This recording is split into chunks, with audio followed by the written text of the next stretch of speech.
बहुत सारे kitchen tip और हैक शेयर करने वाली हूँ जो आपके घर और किचन के कामों को बहुत ही ज़्यादा आसान बनाएंगे। तो वीडियो को देख लेना पूरा। अगर आपके लिए हेल्पफुल है वीडियो तो चैनल को सब्सक्राइब जरूर करना। ठीक, तो मैंने इसको ले लिया है और साफ़ कर दिया है।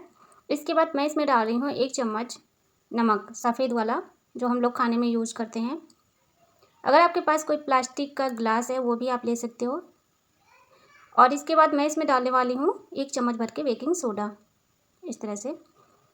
तो ये जो है मैं बना रही हूँ अपनी फ्रिज को साफ़ करने के लिए एक बहुत ही अच्छा पावरफुल सलूशन।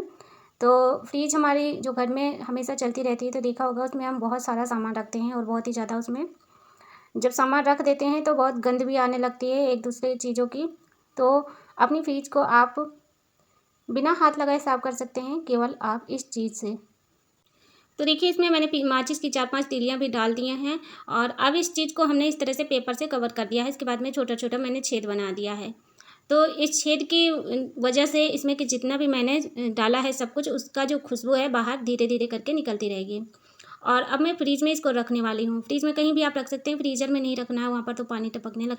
इस चीज़ को रखने से जितनी भी गंद होगी वो इसके अंदर सिमट जाए। और मैंने लिया है रुई।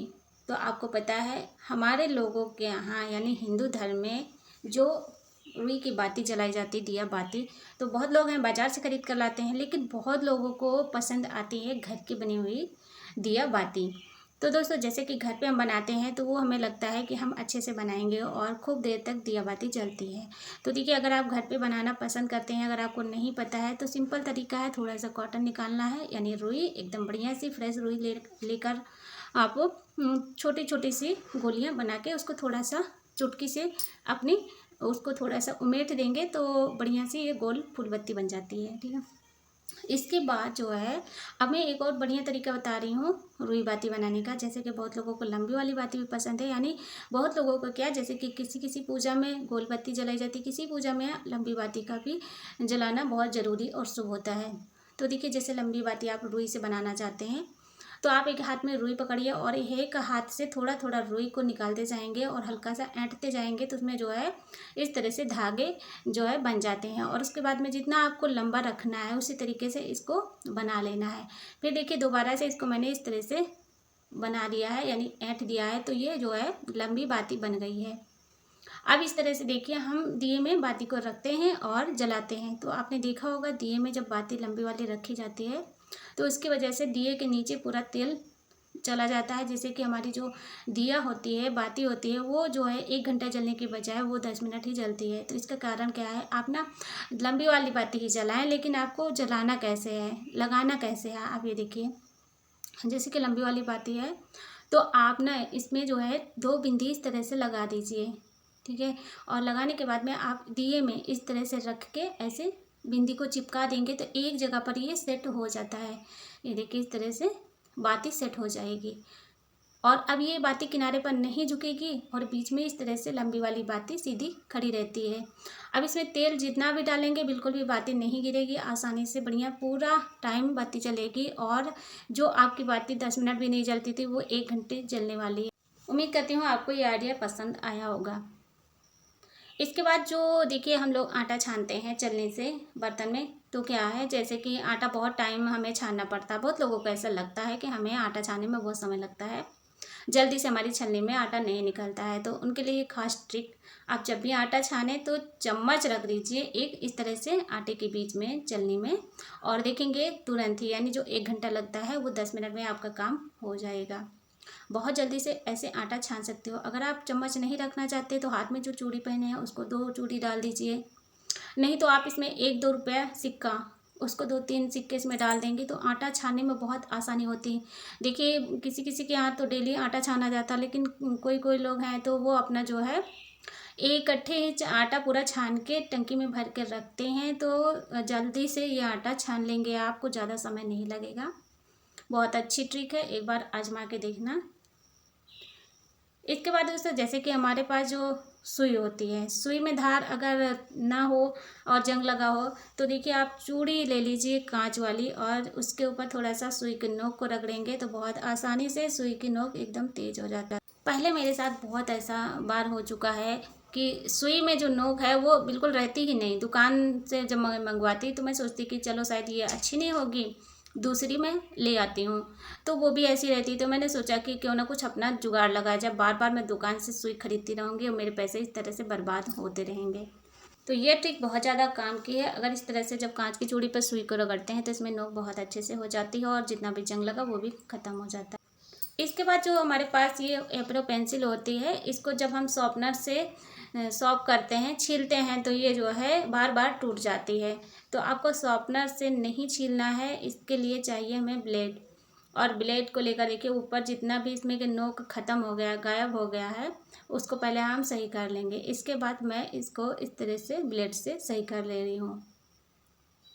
जब इस तरह से हम इसको छीलते हैं तो बहुत टाइम तक हमारी ये एप्रो पेंसिल चलती है। इसके अंदर का जो काला काला होता है ये बहुत ही ज़्यादा सॉफ्ट होता है, जिसकी वजह से ये हमारी एप्रो पेंसिल बार बार टूटती है और जल्दी ख़त्म हो जाती है। तो देखिए इस तरह से मैंने इसको छीला है। आप ध्यान से देखिए, मैंने एक तरफ इसको ज़्यादा छीला है और एक तरफ बिल्कुल भी इसमें नहीं साफ़ किया है, यानी एक तरफ ही इसमें जो है लकड़ी वो लगी हुई है। तो इससे हमारी जो एप्रो पेंसिल है जल्दी से नहीं ख़त्म होगी और टूटेगी भी नहीं। बहुत ही अच्छी ट्रिक है, एक बार आप ट्राई करके देखना। आपकी एप्रो पेंसिल साल 2 साल चल जाएगी, फिर भी इसकी नोक ख़त्म नहीं होगी और लगाने पर भी आपको इस तरह से आसानी होगी। अगर आप इसकी नोक बनाते हैं तो ऐसा नहीं लगेगा। इसके बाद दोस्तों, जैसे हमारे घर में जो सिंक होती है, स्टील सिंक के बारे में मैं आपको बताऊंगी। मेरे यहाँ तो वैसे ये पत्थर की लगी है और ये जो मेरी पत्थर की सिंक लगी है, इसको साफ़ करने के लिए किसी चीज़ से ये साफ़ नहीं होती, केवल इसे साफ़ करना होता ब्लीचिंग पाउडर से, एकदम बढ़िया दूध की तरह चमक जाती है। लेकिन मैं आपको स्टील सिंक साफ़ करने के लिए ये बता रही हूँ टिप्स।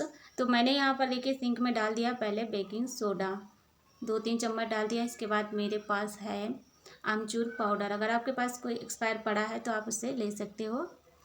2-3 चम्मच इसके अंदर डालना है आमचूर पाउडर। इसके बाद मैंने लिया है यहाँ पर डिटर्जेंट पाउडर यानी निरमा। आपके पास अगर नींबू है तो आप उससे भी एक नींबू इसमें डालकर निचोड़ सकते हो।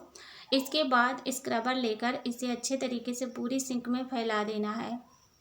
जितनी भी चीज़ें मैंने सिंक में डाली हैं, इससे आपकी सिंक स्टील की जो है वो एकदम चमक जाएगी और जितना भी इसके अंदर गंदगी है और कीड़े मकोड़े आते हैं वो भी ख़त्म हो जाएंगे। इस तरह से लगा के आपको 5 मिनट के लिए कम से कम इसे छोड़ देना है ऐसे ही। फिर आप सिंक को जो है पानी डालकर साफ़ कर देना। मेरी सिंक पत्थर की, जैसा कि मैंने पहले ही बताया है, ये मेरी सिंक केवल ब्लीचिंग पाउडर से ही साफ़ होती है और अभी मेरे घर पे ब्लीचिंग पाउडर ख़त्म हो गया है, इसलिए मेरी सिंक बहुत गंदी है। तो मैंने आपको स्टील सिंक साफ़ करने की ये ट्रिक बताई है, यूज़फुल है। इसके बाद दूसरा जो आइडिया है, जब हम रिफाइंड ऑयल को किसी भी बर्तन में भरते हैं तो देखिए आप लोगों के साथ भी बहुत बार ऐसा होता है, तेल भरते समय तेल बहुत ही ज़्यादा नीचे गिर जाता है, यानी जितना हमें बर्तन में भरना है उससे ज़्यादा तो बाहर ही गिर जाता है। तो आपके लिए मैं एक छोटी सी टिप बताऊंगी। जो रिफाइंड ऑयल का पैकेट होता है, एक तरफ देखिएगा इसमें चौड़ी पट्टी बनी होती है और एक तरफ नहीं बनी होती है। जिस तरफ चौड़ी पट्टी बनी है आपको उस साइड में नहीं कट लगाना है, बल्कि आपको जिस तरफ इसमें पट्टी नहीं बनी उसी तरफ इसको काटिएगा। ध्यान से देखना आप, तभी आपको समझ में आएगा, नहीं तो आपका तेल हमेशा ही बर्तन से बाहर गिरता रहेगा।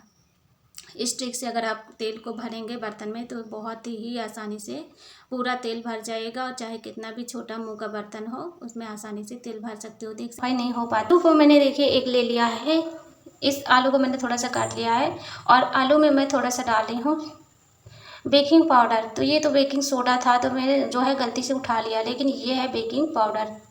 तो हमें बेकिंग पाउडर ही चाहिए। कहीं भी अगर आप साफ़ सफाई करना चाहते हैं तो उसके लिए बेकिंग पाउडर ज़्यादा ही अच्छा रहता है। बहुत अच्छे से क्लीनिंग होती है, बहुत अच्छे से सफाई हो जाती है जहाँ पर आपको कुछ साफ़ करना है। तो देखिए इस तरह से आलू के ऊपर मैंने बेकिंग पाउडर लगा दिया है। तो मेरे घर में ना जो बोर्ड लगे हैं, अभी देखिए घर में वायरिंग नहीं हुई है तो इस तरीके से कहीं छोटे कहीं बड़े बोर्ड लटके हुए हैं।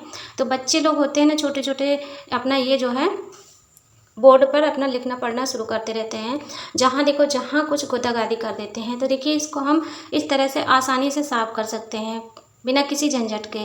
बहुत अच्छे से बोर्ड साफ़ हो जाता है, एकदम बढ़िया चमक जाता है। ये बहुत अच्छी सी काम की टिप है, आप एक बार ट्राई करके देखना। जितने भी बोर्ड हैं इस तरीके से मैं साफ़ कर लेती हूँ।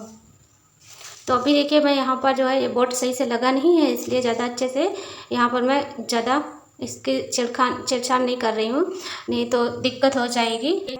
जो हमारे पास धागा रखा होता है तो इस तरह से धागा उलझ जाता है। जो रील वाला होता है धागा, ये एक दूसरे में लिपट कर बहुत ज़्यादा उलझ जाता है और बहुत धागा हमारा बेकार भी हो जाता है।